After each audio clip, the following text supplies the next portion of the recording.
if you've done it for the first time experience, you're like, wow, what could I have tried next time? And then you'll just kind of keep going off of that. And it makes it really fun to kind of experiment and try what different things.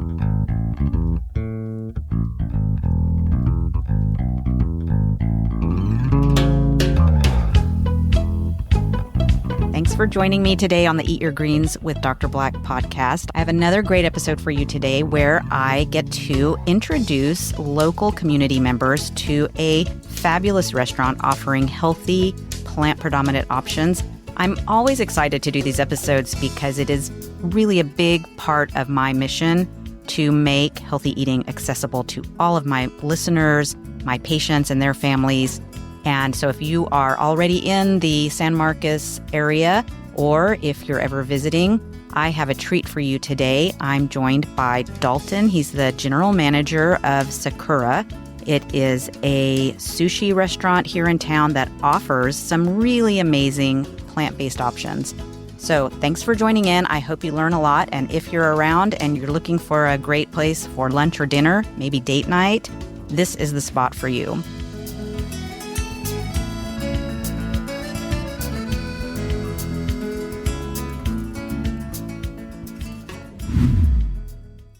So Dalton, thank you so much again for joining me today. I'm really happy to sit down and talk to you. Thank you for having me. I'm glad to be here to talk about the restaurant and stuff. There's a lot to talk about. Right? You have a lot going on there. I really want to start with a little bit of the back history. What is the origin story of Sakura? So originally, this is actually our second location that we have brought into San Marcos. So we've been, I would say, San Martians for quite a while. The first location we had was at Japan Latino, which was a little bit closer off of Exit 206. And we decided to do another second location that was straight built up from the ground up. So everything about the business and the model of the area is going to be all straight from us. So I think we're ongoing 9 years at Sakura at the moment. And originally, we discovered that there wasn't any local places that had a conveyor belt sushi. But also we incorporated one of our most common dinners that we had as a family and with friends, which was the shabu shabu, or it's called hot pot, which is a fun, really good festive thing. And it's one of the main things that I would say will kind of like go more into detail as far as like the healthier side of options that come to Asian cuisine as far as incorporated in a small town like San Marcos. And we've always wanted to make sure that we brought the best food and customer life to San Marcos, and we have been doing it for the past 9 years so far. I did not realize that it was your family that owned Japan Latino. I remember that, and I ate there several times. That's amazing. And you're right. That is one of the really fun things about Sakura is they have that conveyor belt sushi. So tell me, just describe that a little bit more, because I'm not sure a lot of people know what that is or have ever seen a restaurant, at least not in these parts, that has that. So tell me a little more about conveyor belt sushi. Absolutely. So I would say it's really common. We get a lot of like first timers that come and try sushi even for the first time, and they get the even better, exciting experience of having a conveyor belt bring it to them. The best part about ours is that we incorporate like an all-you-can-eat style with the conveyor belt. So people are not just obliged to only take one item off the belt and then think that's just all they're going to get. We offer like a set price for people to take at least 12 to 13 variety sushi items, which can be just like your typical California base where you can find at most common sushi places, or we can do other ones that use that same base, but we add on different things to it. Like we add raw fish, we add different kinds of vegetables on top, more vegetables inside. We also offer those that are like hot and ready sushi rolls, such as they get fried. Or we even offer just like other straight vegetable options where they get made only veggies inside the sushi roll for those who are on a particular diet or just have that quality of taste whenever they're ordering items. And then, so that conveyor belt winds through your entire restaurant. It's not like it's just like a cafeteria style where you have to walk up to a counter and things are going by. At your table, that conveyor belt winds right by and you just grab whatever looks appealing off of it. Absolutely. And then do I understand you like count the little bowls? Is that how it works? With the sushi conveyor belt, it has like different signs of what comes behind them and everything. If you do like a more you pay for each plate style instead of doing an all-you-can-eat style, which we offer as well, they go at a set price for every plate, which I believe is $5 a plate. And you can do that. And you could just make your own little stack and not even, reach an all-you-can-eat. But if you want to do an all-you-can-eat style, you already have just the all-you-can-eat price and it's unlimited of the conveyor belt. We encourage our guests to try to figure out how much they stack because it's a little fun tradition that we like. But if you don't want to stack it and get rid of the evidence, you're more than welcome to do the same thing as well. I'm glad you mentioned the vegetable options because I know some of my listeners will be saying, hey, wait a minute, Dr. Black, this is a plant-based podcast. Why are we talking about sushi? But your restaurant does offer a number of vegan sushi options. Yeah, absolutely. So getting into that with some people saying like you can just put only veggies in sushi. Yeah, we actually have a lot of good combinations on our menu already that have sushi rolls with different just vegetable items. Tell me a little more details about the actual ingredients that you use in your vegan sushi rolls. So the best part about the vegetarian or vegan roll that we call it is that we actually let it be completely customizable. So it starts off at like just a base price of just basically the rice and the seaweed paper. Or you can change the paper to like a soy paper or something else, whatever the preference is.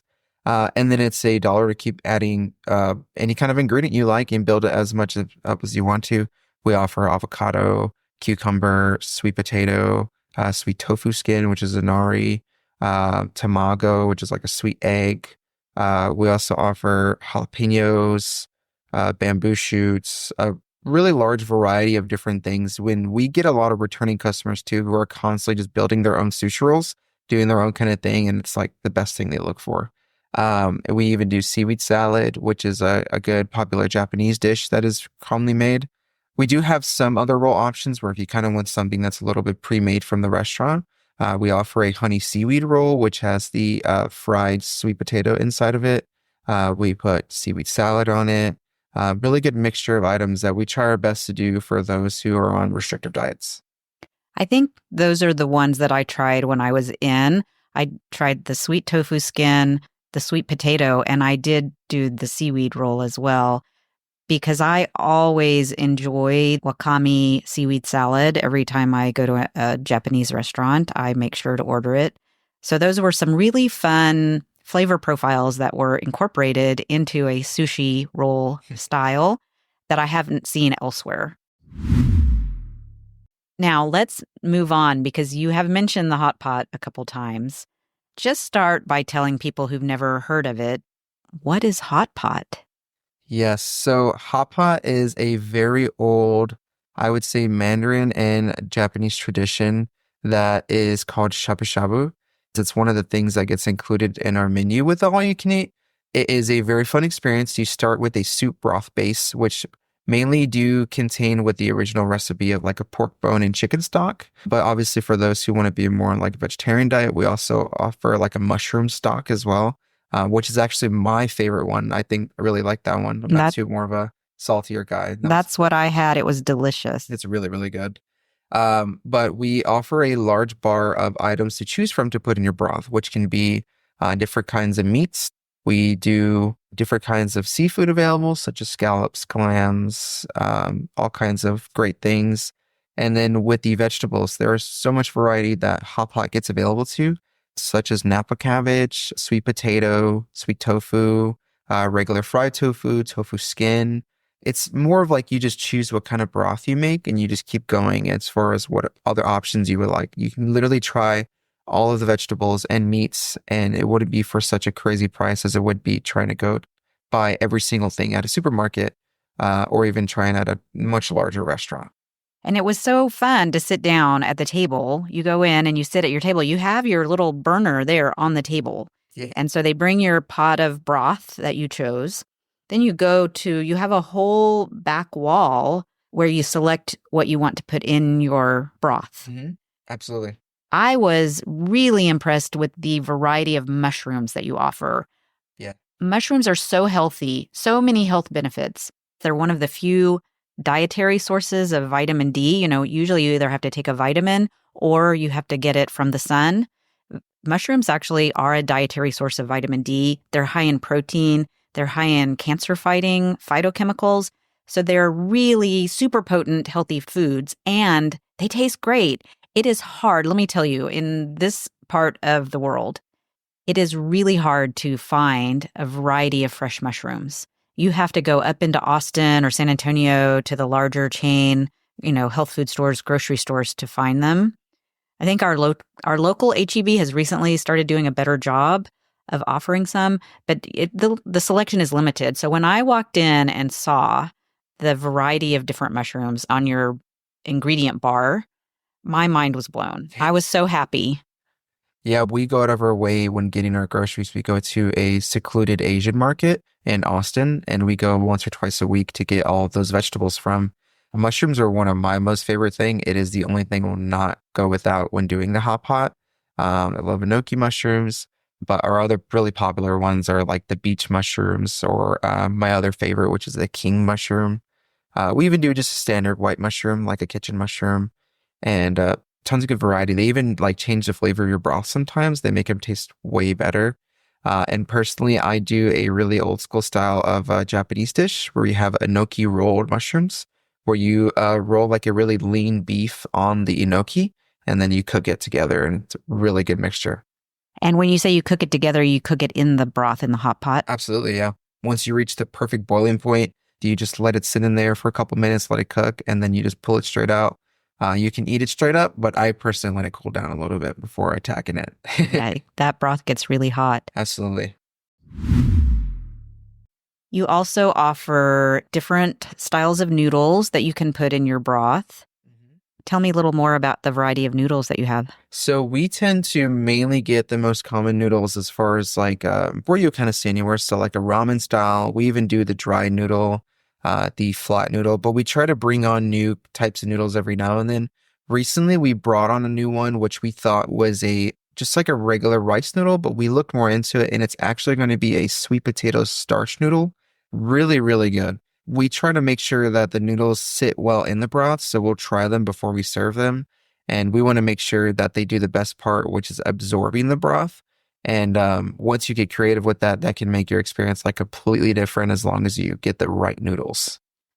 I think that will be the one I choose next time I go. I have always preferred those sweet potato noodles, also called glass noodles, Yes. over the rice noodles. I find that the rice noodles get mushy a lot faster. So I like the texture of those sweet potato noodles, and they cook so fast. Yeah, they taste really good. And you just drop them in the broth, and within 2 minutes, they're softened up and they're perfect. So next time I'm going to choose that noodle. Absolutely. They're really, really good. That is one of our most, I would say, popular noodles next to just our egg noodles. And a lot of people don't even know that those are like sweet potato starch noodle. And I usually tell them, I always recommend it.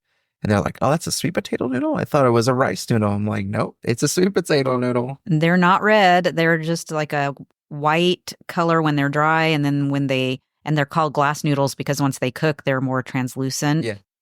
You can get them. I think you can even get them at HEB, but you can also get them at Asian markets, and they're super easy to use. I did a whole episode just about sweet potatoes because they are, first of all, also very healthy, but so versatile. So many things can be done with them. So I encourage my listeners, go back. If you haven't heard it, go back and listen to my sweet potato episode. If I didn't mention it in the episode, now you know. One of the other things you can do with them is make a pasta, make a noodle out of them, and it's great. So easy to use. Tell me about all of the vegetables that you offer, because that was the other thing that I really enjoyed, especially the greens. I mean, this is the Eat Your Greens with Dr. Black podcast, right? I noticed bok choy. There were a variety of fresh vegetable options that you can also toss into your broth in your hot pot. Yeah, absolutely. We, I would say our most common one that people always catch on to first is going to be our cabbage. We offer just like a regular cabbage, but we also have the napa Chinese cabbage, which is a much larger slicing cut of cabbages. We do bok choy, we do broccoli, we do Chinese broccoli, around like 4 to 5 different styles of greens that we give more people variety of because we have people who don't like cabbage. Oh, we also offer spinach. at our bar. Not a lot of people tend to know that it's spinach because we put it right next to our Chinese broccoli. They're like, oh, bigger Chinese broccoli. But no, we offer the spinach available to the full variety of the hot pot options that, which is one of my most favorite ones is spinach next to mushrooms. We even do the sweet potato slices if you don't prefer in like a noodle style. We do carrot slices, tons of really good stuff. Celery. We do edamame, which is like the soybean high in protein. Really, really tons of good variety as far as like you could even just fill up on just doing vegetables alone before even going to any kind of protein source from any meats or seafood. Right. And I appreciate the variety of even vegan proteins because, as you mentioned, there were a couple of different options for tofu. There's the edamame. That's a great source of plant-based protein. One more thing that I enjoyed on your ingredient bar, you mentioned the bamboo shoots, but you also had some other uniquely Asian ingredients. For example, the lotus root.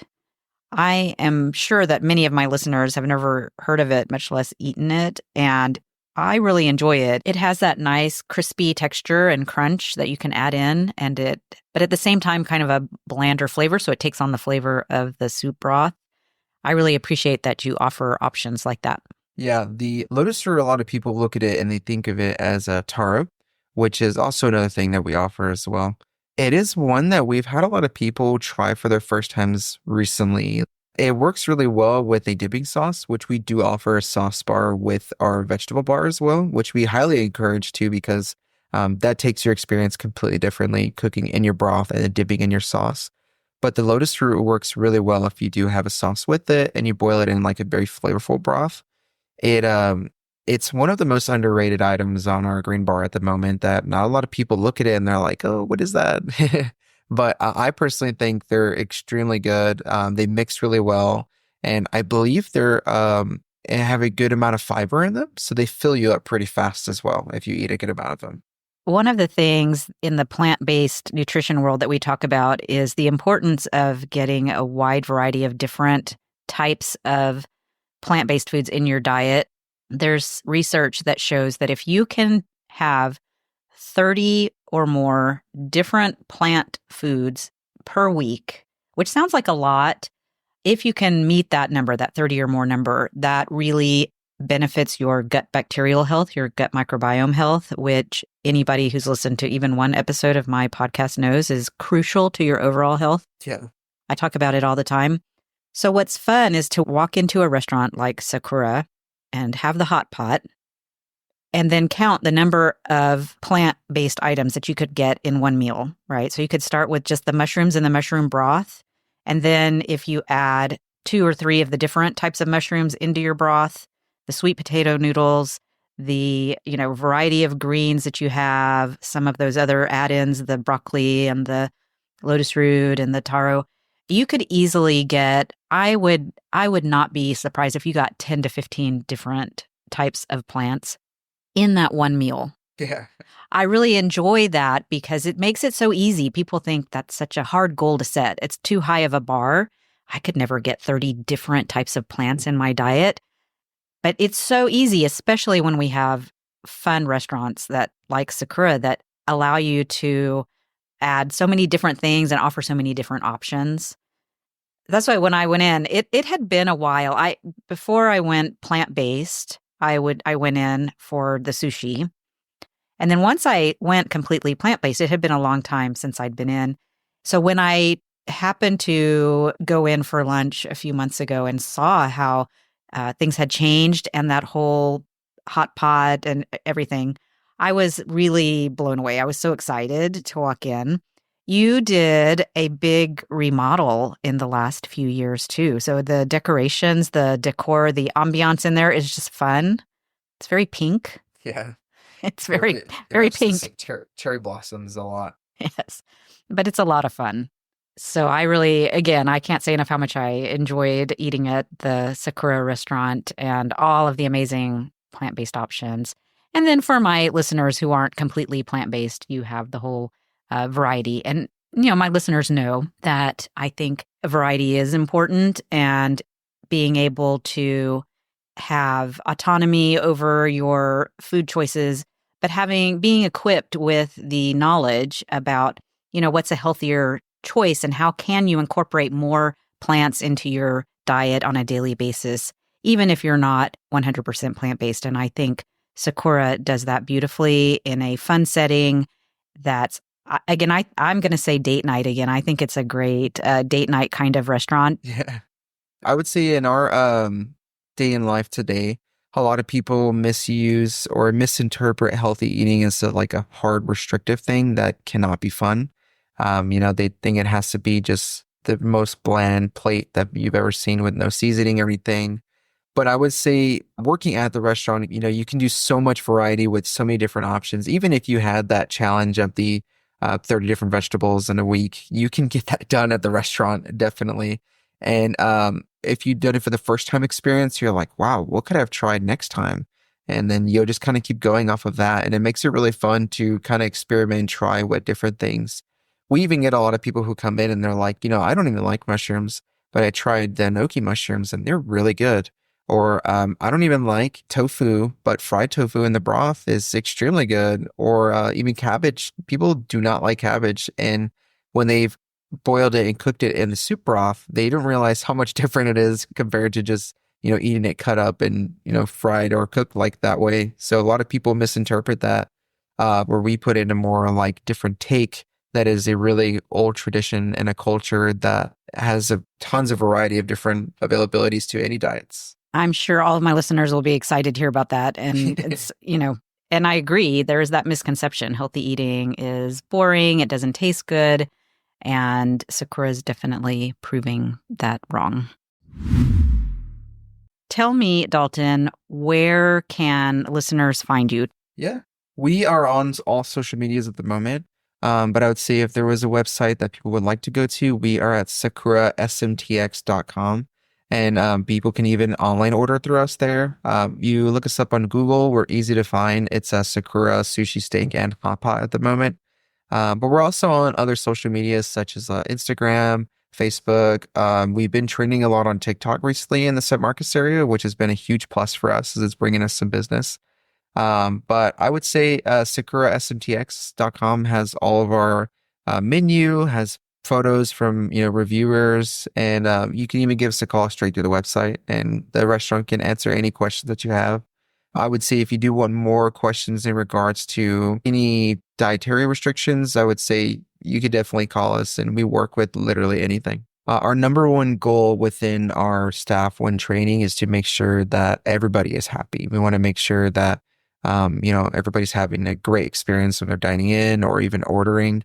And we make it as friendly as possible. We work with this as much as we can. And it's our main target working in such a college town of San Marcos that it is, that we try our best to connect with the community as much as possible. Perfect. I will include links to the restaurant website in the show notes for the episode. Thanks again, Dalton, for joining me today. I'm thrilled to talk to you more about Sakura, and we'll definitely be visiting the restaurant in the very near future.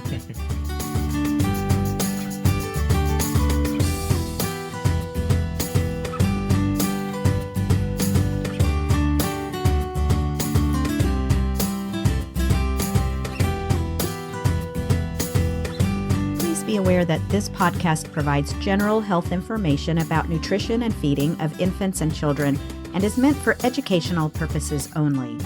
It's not intended to replace the important relationship between a parent, child, and pediatrician. If you have concerns about your child's nutrition, health, or growth, please consult your doctor.